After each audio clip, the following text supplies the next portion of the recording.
வணக்கம் அன்பர்களே, இது தகவல் சாளரம். நான் உங்கள் பிச்சை முத்து. தகவல் சாளரம் வழங்கும் போர்களின் பிடியில் பூமியின் மடி. அமெரிக்கா, ரஷ்யா முதலிய நாடுகள் ஆப்கானிஸ்தானில் நடத்திய ஆபத்தான போர்களின் வரலாற்று தொடரில் இதோ வருகின்றது இன்றைய காணொளி. புத்தன் வந்த திசையிலே புனித காந்தி மண்ணிலே. மாஸ்கோ மற்றும் வாஷிங்டன் இடையிலான பனிப்போரின் நிழல். உலகம் இரண்டு பிரிவுகளாக பிளந்த காலம். பனிப்போர், ஒரு பக்கம் மாஸ்கோ, மற்றொரு பக்கம் வாஷிங்டன். அந்த இரு நிழல்களின் நடுவே ஆப்கானிஸ்தான் மாட்டிக்கொண்டது. இது ஒரு போர்க்களமாக பிறக்கவில்லை, ஆனால் ஒரு போர்க்களமாக மாறியது. 1950 மற்றும் 60ஆம் ஆண்டுகளில் ஆப்கான் அரசு நவீனமயமாக்கலை தேடியது. சாலைகள், அணைகள், பல்கலைக்கழகங்கள், அதற்கான உதவி தேவைப்பட்டது. அமெரிக்கா உதவி அளித்தது. சோவியத் ஒன்றியம் மிகவும் அதிகமாகவே உதவி அளித்தது. இருவரும் நட்பு என்ற பெயரில் ஆப்கானிஸ்தான் ஒரு பக்கமும் முழுமையாக சேரவில்லை. நடுநிலையில் நின்றது.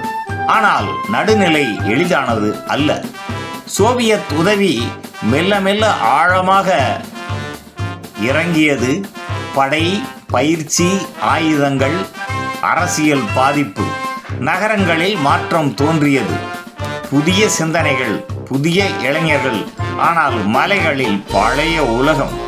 1973ஆம் ஆண்டு அரசாட்சி முடிந்தது. அரசர் விலகினார். ஒரு குடியரசு. அது அமைதியை உருவாக்கவில்லை. 1978ஆம் ஆண்டு ஒரு புரட்சி. காபூலில் அதிகாரம் மாறியது. இடதுசாரி அரசு தோன்றியது. அந்த அரசு வேகமாக மாற்றம் கொண்டு வந்தது. நிலச் சீர்திருத்தம், மதத்தின் பங்கு குறைப்பு, பெண்களுக்கான விடுதலை. இந்த மாற்றங்கள் நகரங்களில் வரவேற்கப்பட்டன. ஆனால் கிராமங்களில் எதிர்ப்பையே சம்பாதித்தன. பழங்குடிகள், மத தலைவர்கள் அரசை வெளிநாட்டு கருத்தாக்கத்தின் நிழலாகவே பார்த்தனர். எதிர்ப்பு வெடித்தது. அரசு அதை அடக்க முயன்றது. அதிகாரம் அதனை கைவிடாமல் பிடித்து கொண்டது. சோவியத் ஒன்றியம் கவனித்தது. ஒரு கேள்வி முன்னேறியது. இந்த அரசு வீழ்ந்தால் நாம் என்ன செய்யலாம்? இந்த நிமிடம் ஆப்கானிஸ்தான் வரலாற்றில் ஒரு அபாயகரமான திருப்பம். பனிப்போர் மலைகளுக்குள் நுழைய தயாரானது. இந்த காணொளியில் ஒரு உண்மையை நாம் தெரிந்து கொள்கின்றோம். ஆப்கானிஸ்தான் தன் போரை தொடங்கவில்லை. உலகம் அதை போருக்குள் இழுத்து கொண்டது. நன்று நண்பர்களே, இந்த தொடரின் பிறிதொரு காணொளியில் மீண்டும் சந்திப்போம்.